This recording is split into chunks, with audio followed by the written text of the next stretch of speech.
Mr. Jerry Vaval. What's going on, bloody?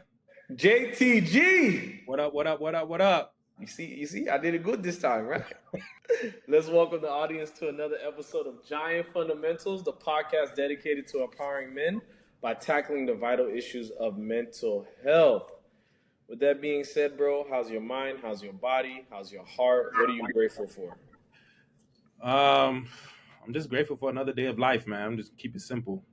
Mm, Just being able to wake up and just in my own strength. It's a lot of times we can take those things for granted. We just think that they're just automatic things. It's not until we get sick as we recognize the beauty and the blessing of being able to do things on your own, but literally just being able to get out of bed, man, and go to the gym. That's a plus. Have that time to myself, go grocery shopping. Those little things, man. hmm I'm grateful for that. My heart and my mind, I feel stable. I feel like I'm going in the right direction. I just sticking to that. All things happen together for my good mindset. I'm taking one day at a time in this life. No, I mean, that's great as far as like, that's interesting. You say you feel stable. So that shows that you've been really working on the little things mentally um, in your life right now. And I know people go through different spouts of depression, right? And it's really hard just to wake up, right? And to feel any sense of gratitude. And that kind of leads to my giant gratitude, right? It was this quote I saw, and I forgot who said it. So leave it as unknown. It says, "You do not have to heal before you decide who you want to be." I love that. Yeah, and I think a lot of times we feel like in order for us to be where we want to be or who we want to be, we have to do all this healing work. We have to do all Yeah, this. No, you can literally be that person today. absolutely. I definitely agree with that. It also reminds me of this quote that I came across recently. The person said, "Experience healing is in the experience." So Mhm. just get out there and just live your life. Just go live, and as you live, you'll heal. Yeah, as Nike would say, just do it, right? Yeah, exactly. My heart, I feel good. I feel it feels full. My body, whoo, let me tell you about my body, kid. My body, my body. Boy, I went to play ball this weekend. Ooh, I haven't played ball at least seriously like that since November, since I hurt my hamstring. And man, the way I felt crippled last night. Well, make sure I listened to you, took my little vitamin C. You know what I mean? Make sure I iced. You know, took some cannabis. You know what I mean? Like I tried to do everything. I made sure I ate. I wasn't dehydrated. I took some Pedialyte. I did all the stuff, man. And that's something that I realized as we're getting older in age, how much we have to take precaution with our bodies. Doing the stretching, doing the warm ups. Like you said, healing is an experience, and this experience body definitely needed some healing. You was gonna say something? No, no, no. I wasn't. I wasn't. Okay, I see you. I see you. But then, heart, my mind. I'm a little. It's a little like I have a new opportunity that I may be starting soon, and it's like I have these insecurities that are naturally coming in, like what if you're ready? What if you don't do good? Like these natural doubts, right? Yeah. And then I'm also fighting them like, nah, I've done this before. I've done this hundreds of times over and over again. I'll be fine. I'll learn. I'll adapt. But it's kind of going back to the gratitude, feeling like I need to be ultra prepared in order to succeed, right? And Mm, that's the fear that's creeping up inside of me, where it's like, oh wow, and I can see myself like wanting to self sabotage. mm, Like, nah, don't move up. Just stay where you're at. mm. Don't try to excel. Just stay where you're at because it's more stable. It's safer. Yeah, yeah. It's interesting because the comfort zone brings about the illusion of safer, Mm. but it's not really safer. It's just comfortable. It's really Mm. what it is. Because the unknown can be safety too.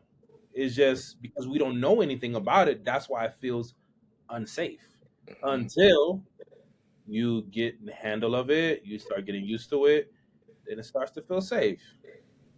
Or it's just that initial time period where you kind of you're just unsure. That happens to everyone, every human being. I think it's just a matter of like you're doing, just thinking it through. Like, yeah, I've done this before. I've started over before. I've done new opportunities before.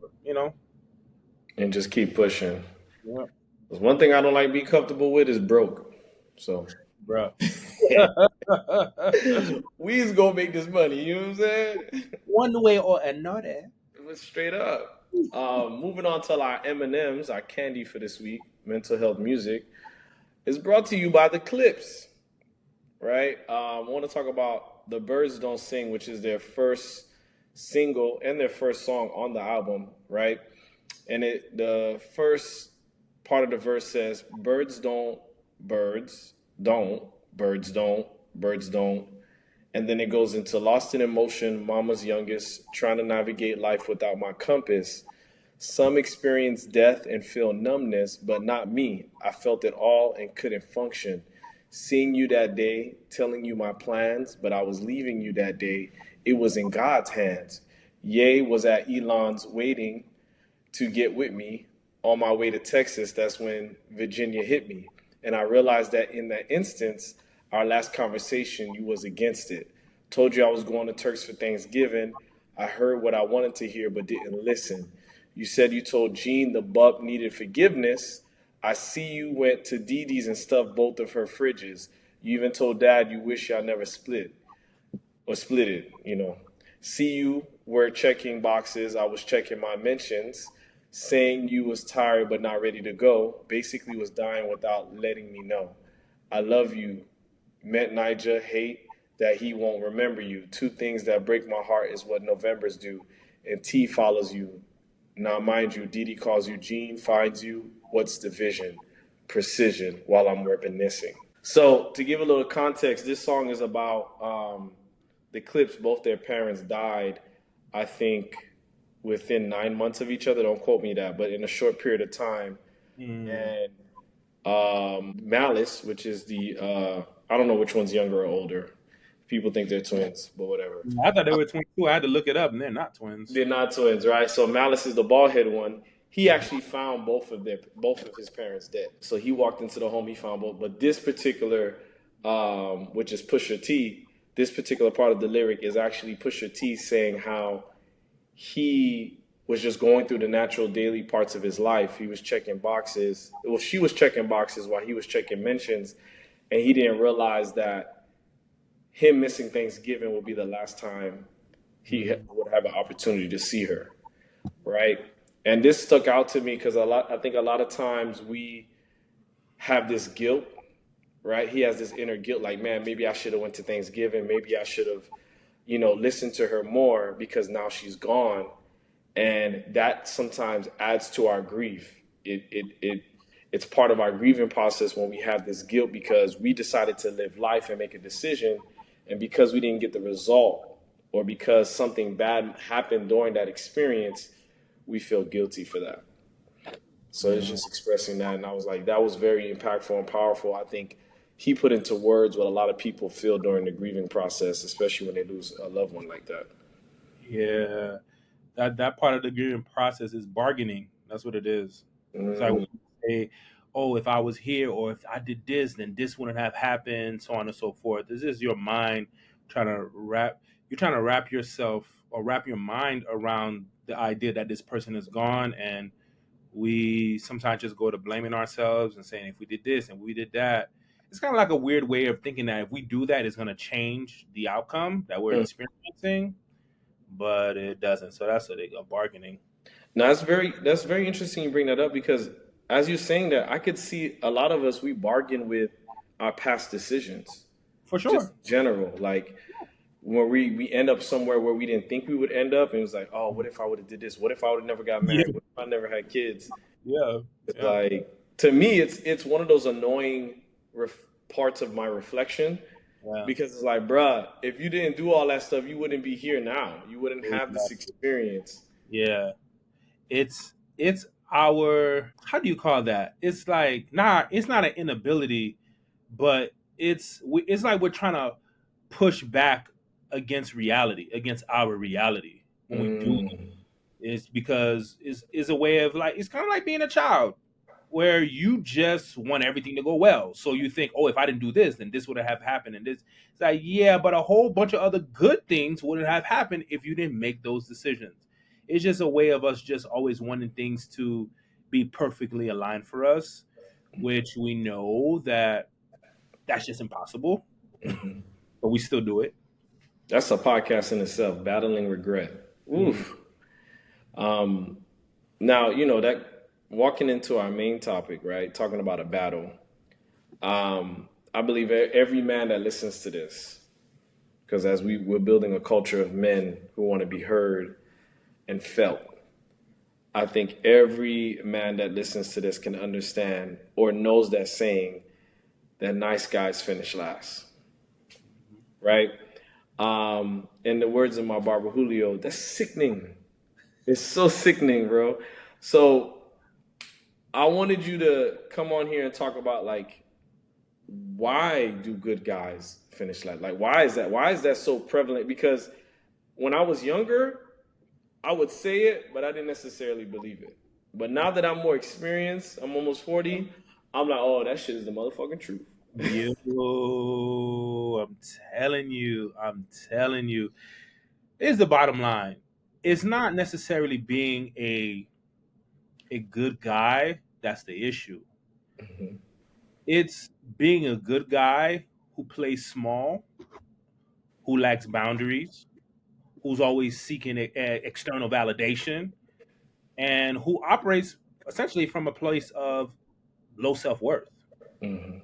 That's the real issue, because I believe that there's something that we do for some reason somewhere along the way. A lot of men what a lot of men will do is, you think that, oh, if I shrink myself, I will be likable. Mm. Like if I don't show all of me, if I don't express exactly how I think, then people will like me. But what I've come to recognize is that over time, when you operate from that place, you just end up becoming very resentful towards people, really yourself, Mhm. because now you feel like, man, I can't really be myself. If I'm myself, people are not going to like me, and you get upset about that. But it's not necessarily about people not liking you. It's about you not truly liking yourself and accepting yourself. So that brings me to this quote I saw. It says, "Un, um, dang, it's the word she used, but unvoiced expectations Hmm. usually lead to premeditated resentments." Oh yeah, unspoken expectations, absolutely. Unspoken, that's the word, unspoken. Yeah, man. And I Yeah. think, to that point, even though in my mind I'm trying to be a good guy to this person or to this young lady in a romantic relationship, not only am I not speaking that expectation to her, I'm not speaking it to myself. I don't Yeah. even realize Yeah. that I'm doing it for this expectation. And Yeah. that resentment, it comes out like a sneaky, Yeah. vile. Yeah. Yeah. It's because society has taught us to do whatever we need to do to gain approval and acceptance. Especially if you're talking about you trying to get with a girl, like, yeah, you're not gonna say certain things because you kind of don't want to push them away. But in reality, it's like, hey, get all that shit out in the beginning. Like, get it all out right now. Like, and if she's for you, she's not for you. But I think the challenge for a lot of us, it all boils down to this right here. It is scarcity versus abundance. Mm, That's really what it all boils down to. Like, you just in the context, you trying to, you like a young lady, you're trying to speak to her, so on and so forth. You're gonna put your best foot forward.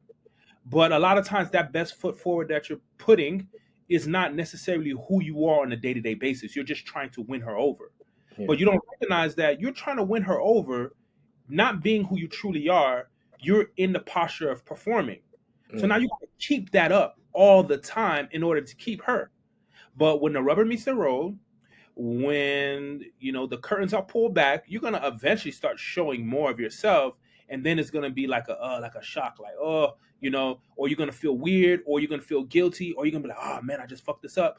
You're gonna feel all those different things because you've been in a posture of performing. And the reason why you've been in a posture of performing, because you have a scarcity mindset. You feel as if I can't get this woman here, then my life is over. What other woman I'm gonna get with?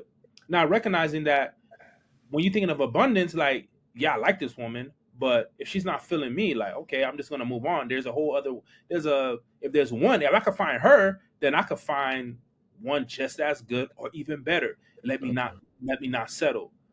But that all deals with that good guy mindset too. It's like you just start to shrink, you start to minimize, because it's a scarcity mindset. You want to be liked and loved and approved of so much. Yeah, that performance is sickening It's because it's ingrained in us. It's it's like, yo, strange. And yeah, I feel for the women too, because you sitting there performing, and then when she find the doodle stains on your boxers, she realized, hey, this nigga not it.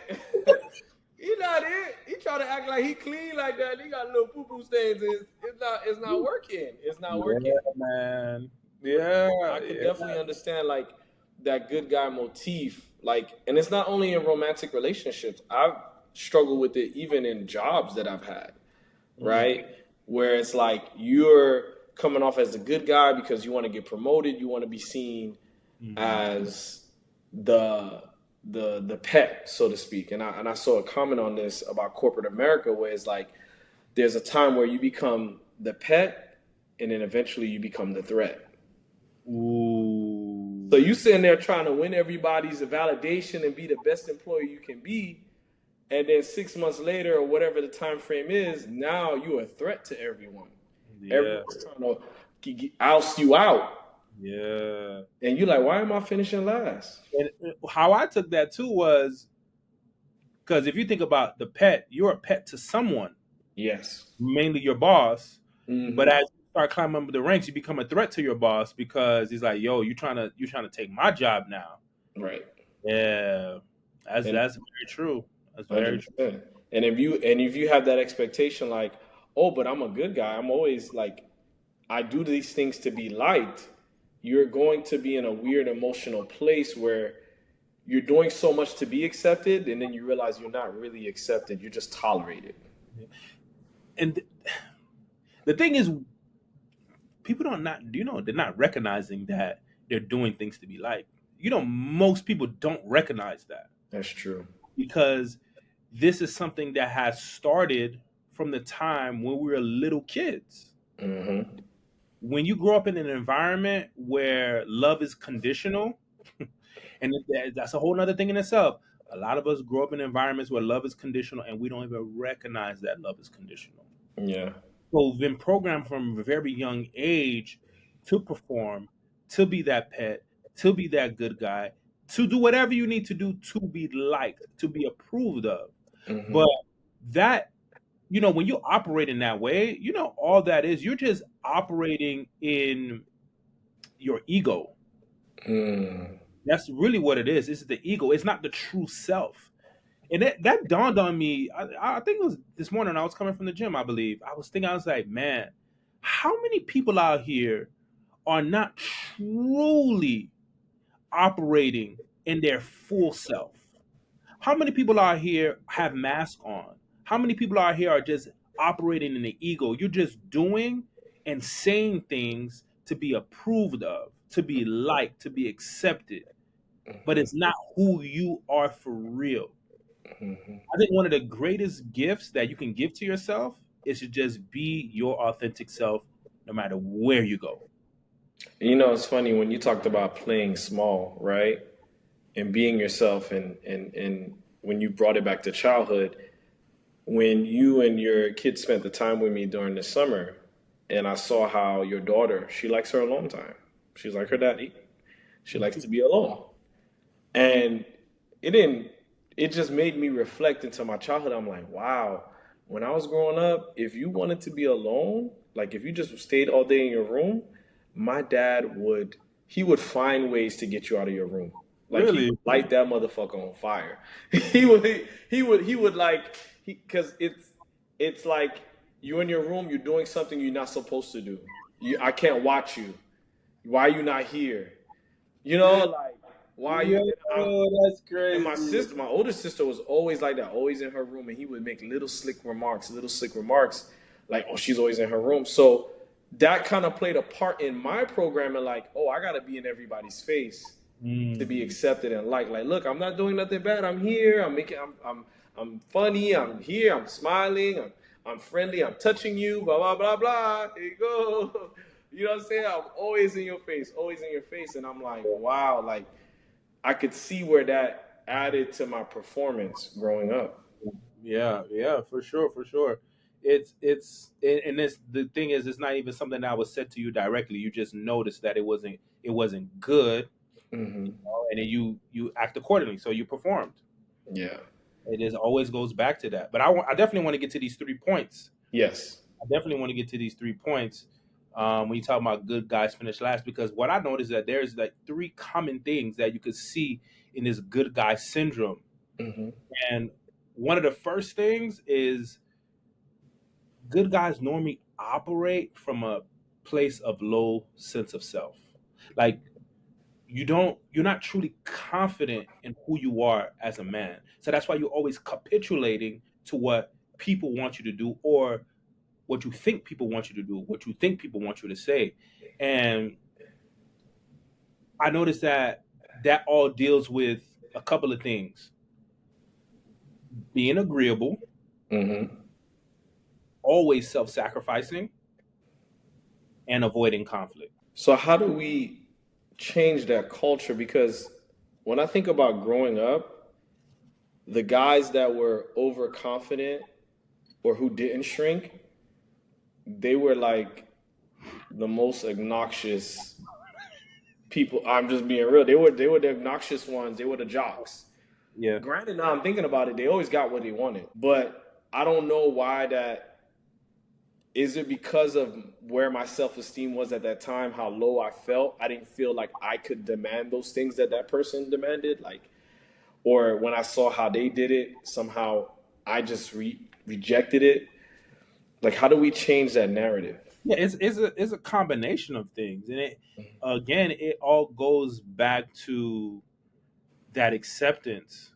Like when you see someone being, like you said, obnoxious, belligerent, just you know, being a terrorist, so to speak, that makes you feel uncomfortable.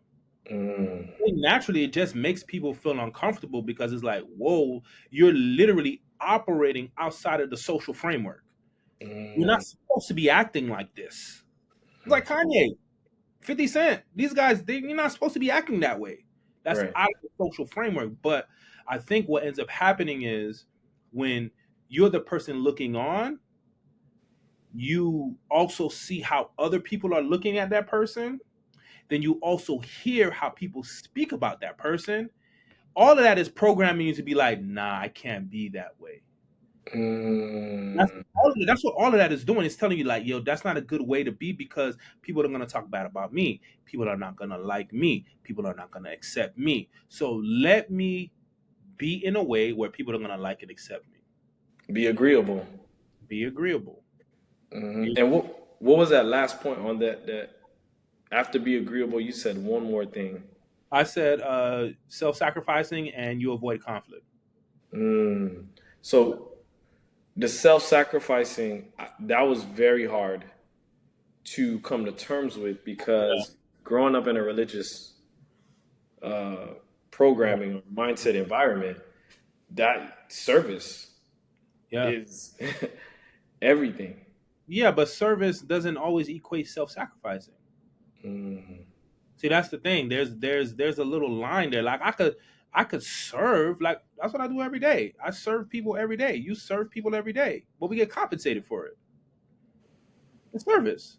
So the thing about it is, and I'm not saying that self-sacrificing is completely wrong. I mhm, do believe that it does need to be a part of every healthy human being. However, Are you weaponizing self-sacrificing in order to feel a certain way, in order for people to look at you a certain way?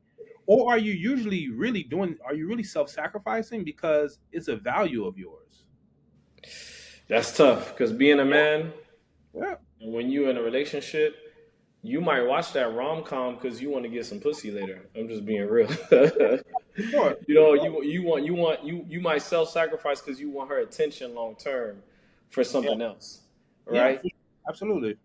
'Cause- Absolutely. So, but the thing about it is, having conversations like these and actually like going through the weeds of it will help you to actually get to a point where you're like, oh, okay, I see why I'm doing this. Because, all right, you're trying to get with a girl, so you're watching a rom-com movie, you're looking for something at the end of it. There goes that unspoken expectation. That's manipulation. You know that, right? Yeah, that is like, oh, I'm gonna do this because I want to get something from you. Mhm. That's manipulation. Now, you don't get it. Now, how do you feel? Played. Well, but you played yourself. That's the thing we're not recognizing. You played yourself. This is how you talk to your clients? You played. Well, there comes a point in time when I've been working with them for a while. We have a good relationship. I do start speaking to them like that for sure. Yeah, but you played yourself. Hmm. You played yourself. And those are the type of things where we start telling the story. Oh, she was this, or he did that, and this and that. It's like, no, like if you really look at it, it's you, Right. right? But you're trying to play this game where you're like, oh yeah, I'll do it. You're trying to be nice and thinking that no, no, no, no, no, it ain't gonna work. It ain't gonna work. So then, point number one reason why good guys finish last is low self worth, Yep, they operate from a place of a low sense of self. Yep. low sense of self. So what's point number two? It's a big one. It's We heavy. don't recognize it. We try to earn love instead of embodying it. Yeah, that's tough for a man, bro. I'm just Mm. being real. Like I, Listen, everything we do, we got to work for, right? That's the mindset. Everything we do, we have to work for. right. But love is one of those things you're not supposed to work for. But we've been conditioned to work for it. Like a lot of guys operate from this subconscious belief that if I do everything right, I'll be chosen. Mm, Now, what ends up happening is it puts us on this frequency of chasing. You're always chasing. You're always trying to prove. You're always trying to do, because when you're trying to do everything the right way, that's you chasing love and approval. That's what you're doing. But all that is just rooted in fear, scarcity, and unworthiness. mhm. That's all it's really rooted in. But Wow. we can't recognize that because that's how we've been conditioned. So one thing that I've been doing lately, especially in my journal, because I've been on this thing where I just want to love myself. If nobody loves me, I want to love myself. That's Mhm. all that matters. So at the end of my journal, I will write a couple of sentences like to myself, like, Jono, I love you. You're great. You've got us this far. Keep moving forward. Know that no matter what happens, I love you. So I make sure I put that because that's me reprogramming myself to understand that, hey, it doesn't matter who accepts me. It doesn't matter who appreciates me. I got to live with myself. So if I can't appreciate and accept and love myself and mentally and emotionally pick myself up when I make mistakes, if I can't speak to myself nicely, then what the hell is the point of somebody else doing it for me? So how do you make that switch? Because I feel like the way that you're doing it is definitely on a positive spectrum, right? Mhm. But there's a lot of men who do what you're doing, or they think they are from a principle standpoint, but it's coming from disappointment, anger, hate, right? Like, oh, ain't nobody gonna love me. I don't give a fuck. I'm gonna love myself. And they do things with that negative energy. So how do you make that transition to more of a positive? I think the best way to do that is, which a lot of us don't do, is that to really sit with yourself. Mm, Like you got to sit like in solitude with yourself. To be honest with you, because I felt the same way too. Like, oh, you don't care about me. But I grew up like that. That's how I survive. For me, that's survival. Thinking that way is survival. mm, Oh, you don't like me, so I don't like you, and I'm going to show you who I really am. I'm going to show you that who you think I am, that's not who I am. I'm going to do these things. And so I've always moved with this aggression and with this anger, but it's mixed with purpose too. It's kind of like very interesting. Yeah. But over time, I recognize that, okay, what am I proving exactly? Okay, I did all these things. Okay, now what? Now, what are they going to say? Oh, so at the end of the day, I'm like, okay, so what do, okay, I'm getting their approval, and does it really matter now? Do I really want it for real? Like, it does, and I'm like, I'm recognizing that at the end of the day, I have to love myself. I have to approve of myself. I have to accept myself because that other way of doing it is just all from other people, and it's gonna eventually it's gonna all fall flat. But I It's do. funny. There's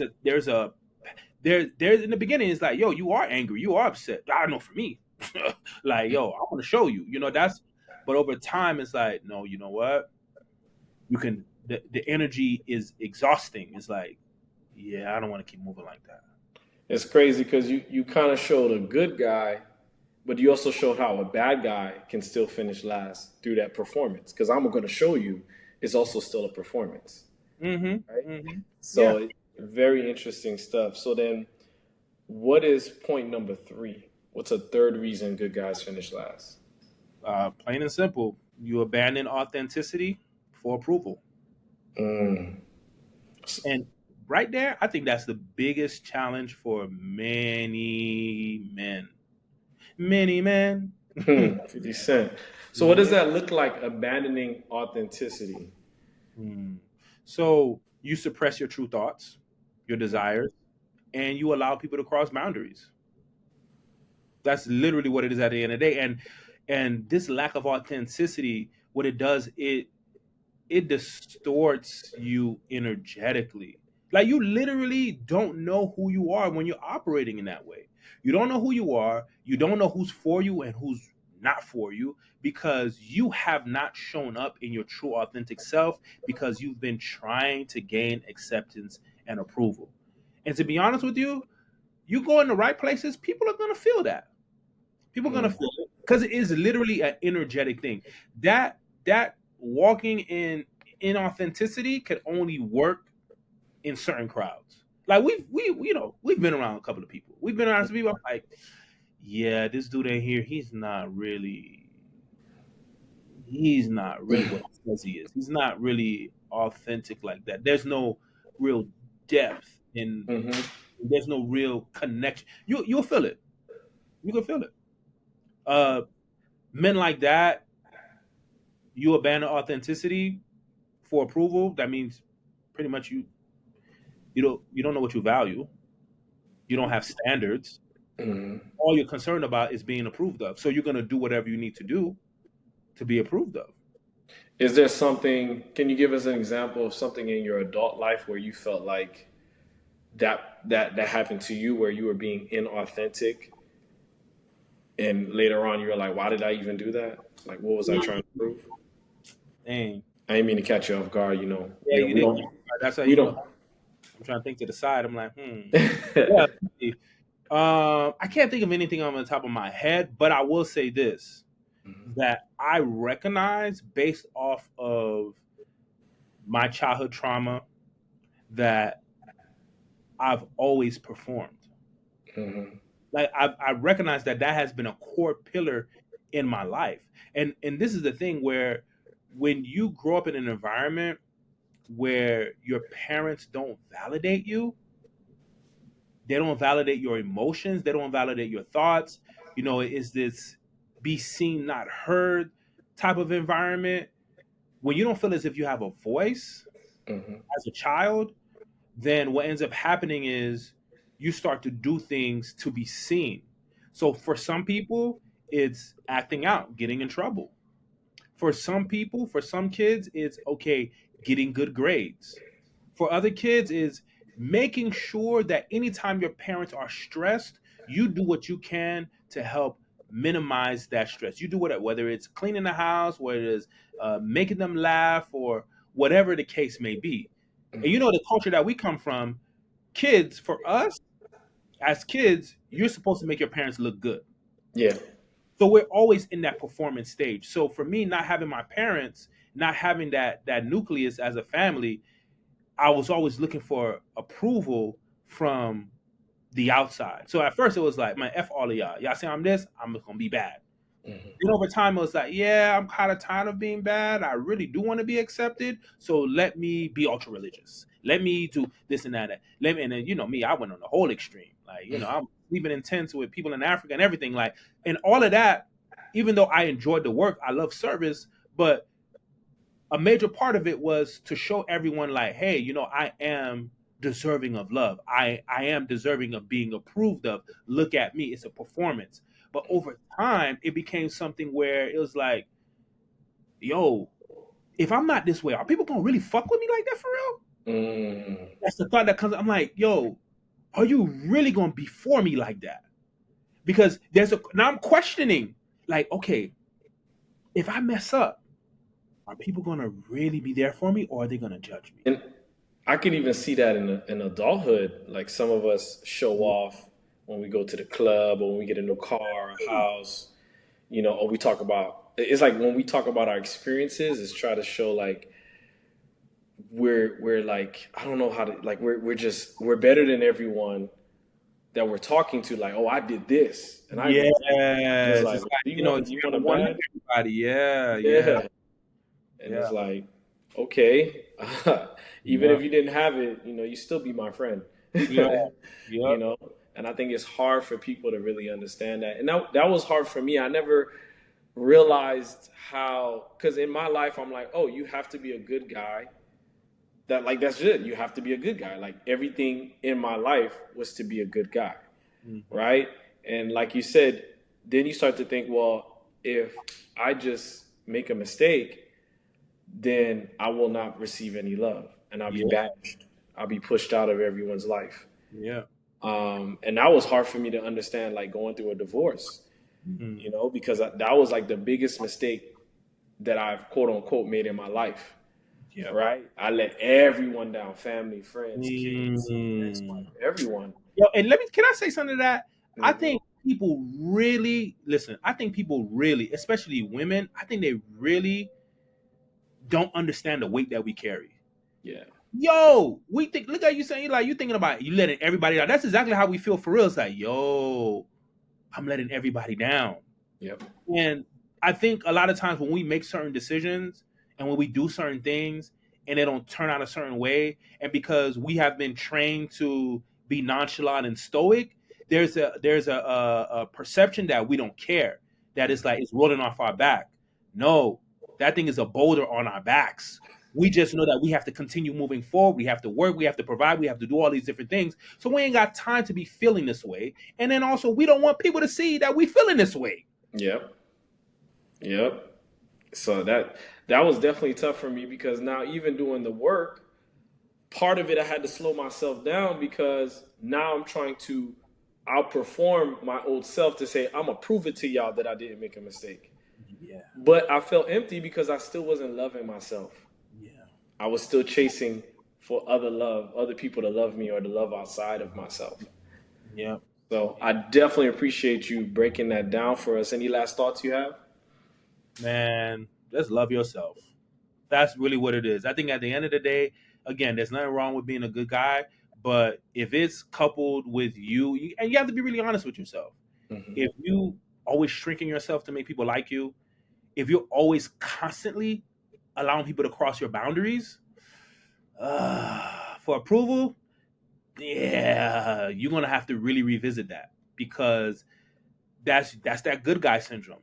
But a good guy can also be a guy that says, "Nah, I'm not doing that," or that's not what I believe in. I believe in this," or "This is not something that I value. I'm not going in that direction."